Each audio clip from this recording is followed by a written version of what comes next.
Federal government raises savings bonds, opens March offers.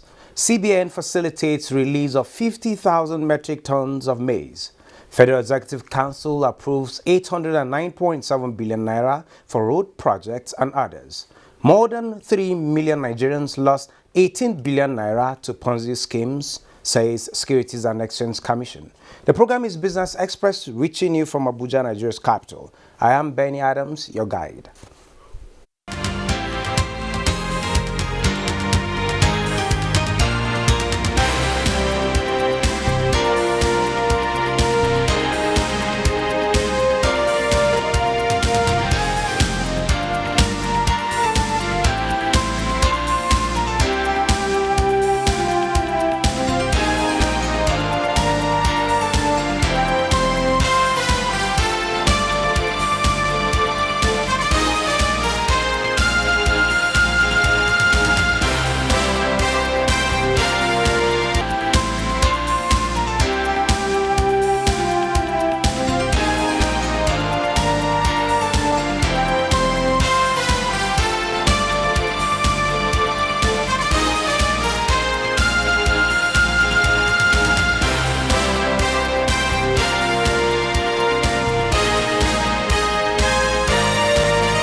The Federal Executive Council has approved the change of scope in respect of the ongoing work on Abuja-Kaduna-Kano Highway from rehabilitation to full reconstruction. Consequently, the existing contract sum has also been changed from 155 billion naira to 797.2 billion naira to provide for additional works.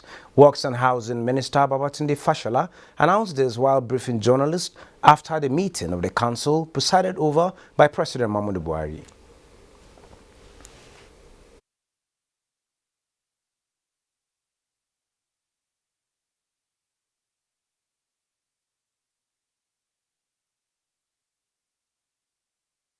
Council considered and approved the request for that change of scope and the incidental cost consequence to provide for full reconstruction of the main carriageway and also trailer parks, way bridges, toll stations, additional side lanes in the built-up areas across the FCT, Niger State, Kaduna State, and Kano State, which are all served by the road. We'll be handing over 12 routes of about 1,963 kilometers across Nigeria. This value-added concession requires them to maintain the entire right-of-way, provide all of the support services, towing vehicles, ambulance services, pavement repair, vegetation control, building of rest houses. So it's big business that we expect to see. Council also approved more than 6 billion naira to be expended by the federal government on the construction of critical water projects in 4 local government areas of Ogoniland in Rivers State.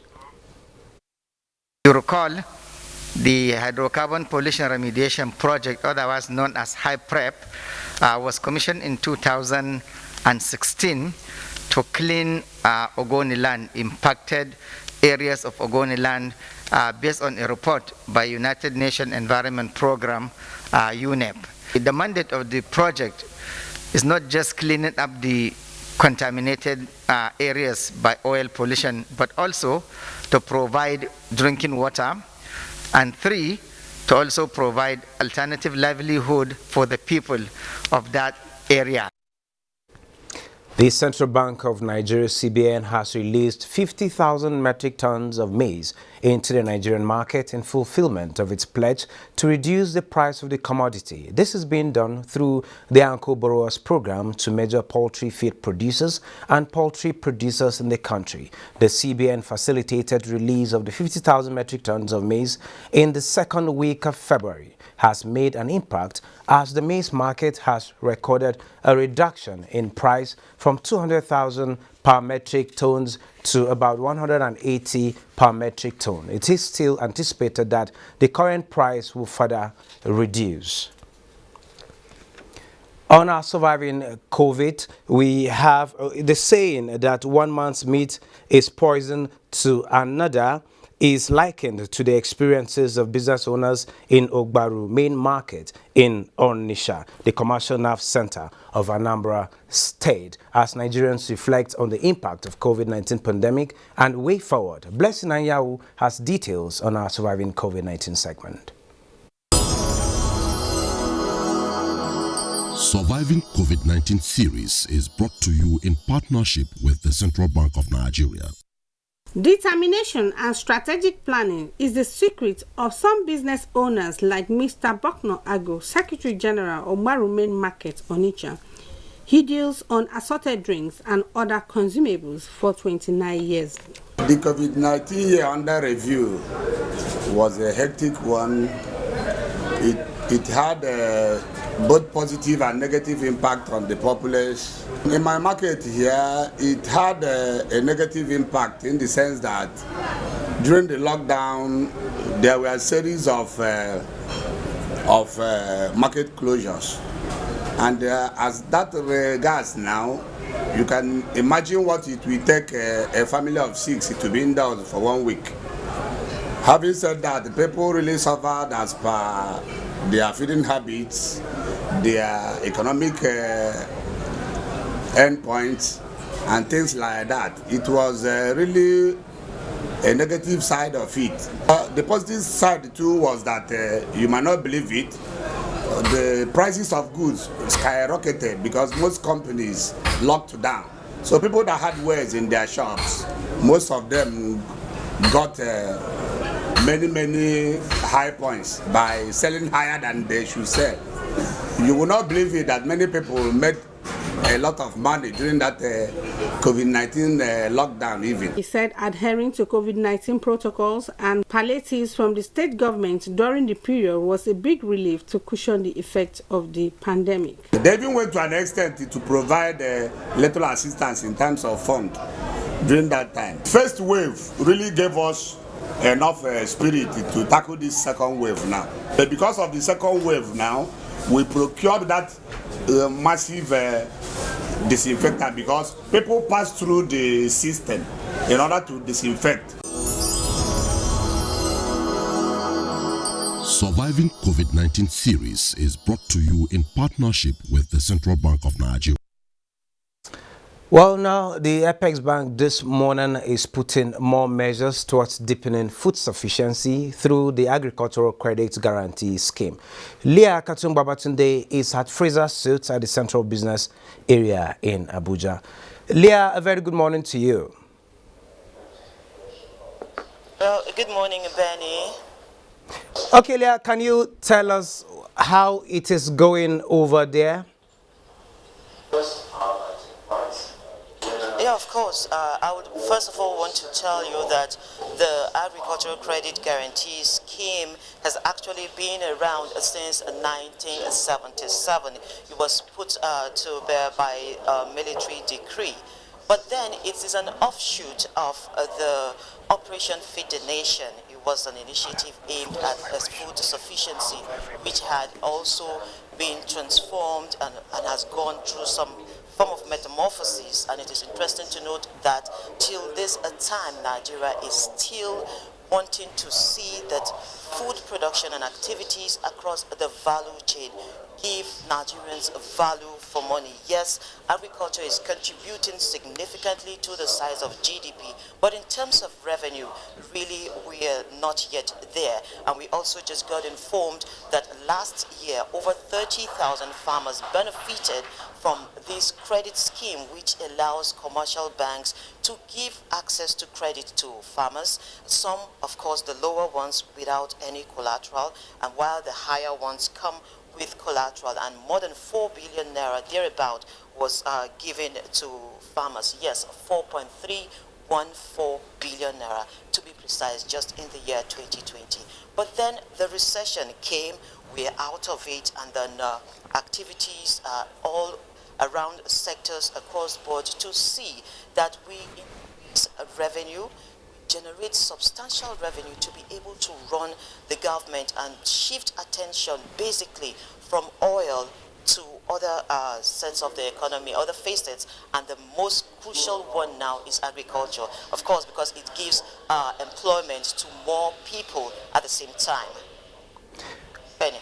Okay, Leah, you've mentioned that about 30,000 farmers are already benefiting. With this revival of the scheme, how much more is being accommodated, talking about number of farmers to benefit, and what is the likely impact on agriculture? Great. Now, the farmers benefiting, we don't have a clear-cut figure, but we might get it in some minutes once we speak with the board chairman and other officials of the Apex Bank. But one thing is certain, those who benefited last year, there were a good number, a substantial number of women, and of course we've seen over time the financial inclusion drive gives more attention to women who are seen to be more credit worthy than their male counterparts, and so we are going to have more youths also coming to the scheme this year. It's just gone through some form of amendments, and the fund has been increased. Initially it was just about 3 billion naira, but President Buhari has risen the fund to about 50 billion naira. Now, once you lay this beside other initiatives that were put in place last year, from the targeted credit facility that was given and so many other ones that came, and you will now see that indeed that sector is getting more attention than we used to see or feel in the past. Okay, thank you so very much, Leah. I think we'll get to have more details of that event in subsequent bulletins. But to speak further on the revival of the Agricultural Credit Guarantee Scheme Fund, its implications for economic growth, I have with me Mr. Godfrey Ajayi Sunday. He is the managing partner, G Consulting International Services. Mr. Godfrey, good to have you join me at this time. Yeah, thank you very much for the invitation. Okay, Mr. Godfrey, the Agricultural Credit Guarantee Scheme was established by Decree 20 of 1977 and amended in 1988. How important is its revision, and could you identify its strengths and weaknesses at this particular time? And having had what Leah on location have told us of the modalities being put in place so far. Yeah, thank you very much again for the invitation. Like I did mention, the scheme was put in place in 1977 by Decree 20, and there have been several amendments to that. How did the scheme came about? Just like she mentioned, it was through the Operation Feed the Nation at that time. And the farmers suffered lack of credit, and the CBN thought about what to do, and that was what led to the genesis of the scheme coming up. We're in 2021 today, and we are still talking about the program. So it means that the farmers themselves have actually not been able to be much impacted by the activities of this scheme. So that's what we'll be talking about today. The farmers, I mean, there are a lot of other programs outside the ACGF that the CBN has brought up. You talk about NISA recently. All these things are geared towards making finance accessible to the farmer. And the CBN at the point in time even talk about financial inclusion, which is more encompassing, talking about credits, talking about business support service, talking about insurance and some of this other thing. Okay, so if you realize that because of COVID-19, the farmers suffer a lot of setback, and it's imperative for CBN to now look at how to further look at how to help the farmer in the 21st century. Yes, even before the COVID-19 came in and its attendant effects on credit lending, a whole lot has been done in the Anchor Borrowers scheme and much more other credit facilities by federal government to farmers, but it seemed not to be enough. The cry has always been, we need more, we need more, we need more. Well, what is that thing that is needed apart from just pumping this money? Yeah, okay, well, by the time we finish today, we'll see the details of this, but farmers require more than finance. I teach entrepreneurship, I teach agribusiness. So the notion generally is that we need more money. Okay, and that's what CBN is trying to do, to see how can we make more money to be available. Okay, so we're doing a study. We're carrying out a study now to check the impact of some of this funding that CBN has given to the farmer to see how much it can go a long way to helping them. Like I said, beyond finance, there are issues of training, which also, if you look at the AXMIS loan that has been, the CBN has powered down for some time now, it comes with training. The farmer needs to be trained to know how to use credits. Otherwise, I'm afraid that if we don't sit down to check some of these things, on the long run, we might have some backlashes as regard to this. So farmer needs training. Farmer needs to organize themselves into proper group. Okay, the group approach towards lending to farmer is very critical, and I think that's again what the ACGSF is trying to look at. Okay, still looking at these credit facilities, what is the role of deposit money banks in all of this? Okay, the deposit money bank obviously have failed us, and that's why you see that CBN is coming up with all this intervention, because the deposit bank have refused to lend to agric particularly.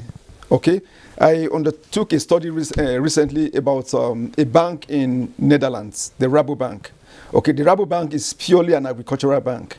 Okay, so you now have a situation where you have an agricultural bank in Nigeria. We have the commercial bank that are supposed to be doing this deposit and lending, but they feel that agric is too risky. Okay, so because of that, they try to share away. How can we manage these risks in agriculture? Yes, we had a few months ago, we had issue of flooding in the likes of Kebbi, Sokoto, Axis, and we understand that some of these facilities that were given to farmers were not actually insured. So getting their monies back was an issue. So is this one of the reasons why these deposit money banks are shying away from this? How can risk is imminent. The greatest risk in life is the risk of not taking risks. There is also the risk of sleeping and not waking up. Do you now say that if you sleep, you are not going to wake up, you won't sleep again? So risk is to, first of all, you identify the risk for any business, whether it's oil and gas, whether it's agriculture. Sit down and itemize all the risk one by one. Okay, once you identify the risk, the next thing is for you to prioritize the risk. Which one is likely going to happen? And if it happens, which one is going to have greater impact? Then you now think about things like mitigations. Okay, then any risk that you see that you do not have control over, just like the flood that you mentioned, the next thing you are going to do is to now try to transfer the risk to an insurance company. And you have the Nigerian Insurance Corporation that has been in existence for as long as the AXMIS is there. Yeah. Okay, are they doing what they are supposed to do? Right now, I can tell you that insurance has gone beyond the premium and all this. You are talking about weather-based insurance and some of this other scheme. So the agric insurance environment need to upscale, because it's beyond just paying premium and waiting for risk to happen. You have to do weather-based predictions to say what is the weather going to be like. Okay, there is climate change right now, and of course this is March. In those days, by now the rain will have started falling. But you observe now that up to March, there are no even signs. There are no signs that means that something is changing. So with the weather-based insurance scheme, you will be able to predict all these things and go ahead of the farmer. Okay, to be able to provide them with weather advisory service to say by April, so date rain is going to fall. So make sure that you plan before that time. So these are things that need to come with the ACGSF for the farmers to be adequately carried upon. Okay, while we wait for the outcome of that meeting too, the CBN just a few days ago announced impressing on money deposit banks to increase agric lending to like 10%. How do you see that policy statement, and how do you see the deposit money banks responding to this? Yeah, they may not respond because it's not the first time. Okay, they may not respond because, again, they still perceive that risk is there. Okay, like I told you, Rabobank, an agric bank, is bigger than the entire banking system in Nigeria. So it's for us to have an organization such as the Bank of Agric, who will be able to sit down and check how many farmers we have in Nigeria. We know the population as like 200 million. So what is the whole population of that are farmers? What is the land size that we have? Where are they located? So it has to go beyond making just pronouncements. There was a Maputo declaration sometimes ago that government should make sure that their budget has up to 10% components, and it won't work. Okay, so we must fundamentally identify the farmers, profile them, know where they are, so that we'll be able to separate the real farmer from the political farmers. Okay, when you bring about programs like this, politics come into it to say, okay, the people that will benefit should be people from our area. Agric does not work like that. Agric is time bound. Once the rains start falling now, okay, you need to just go and plant. Otherwise, you will miss this season. So these are the challenges that we must begin to look at and see how we can, look at the real farmer, look at what they need. Look at today, a bag of urea is about 10,000 naira. And I tell people, for you to produce at a cost effectiveness, you must look at cost of inputs. And we see that as a nation, we do not have control over our inputs. Talking about NPK, talking about urea. Luckily, Dangote is coming up upstream now, and the first set of urea from his petrochemical plant will be in the market. But the urea thing, yes, the urea is for agriculture, for particular crops, and there was the risk of making this fertilizer very available, courtesy the insecurity we are having in the country and all of that. But let's not go into that. If the CBN and the deposit money banks get to do what they need to do, and insurance get to go with weather insurance and all of that, what's your advice to the farmers in terms of repayment at the right time of all of these funds that come to them? Yeah, it's very important that whatever loan facility you get as a farmer, I want to advise them, please repay. Because the CBN also, it may not have been mentioned at this session, they are trying to come up with a policy now because your BVN is actually involved. Because the bottom line is where CBN is doing all these things, that the farmers are complaining that the deposit money banks are looking for collateral which they don't have. And that's why you have the Anchor Borrowers program, you have the ACGSF being revitalized now. So most importantly, for our generations and generations unborn, I advise everybody that takes a loan, please try to pay back as at when due. I always say jokingly, if you take a loan and you refuse to pay back, when you get to the gate of heaven, they are likely going to create a garden for you to work and repay that loan.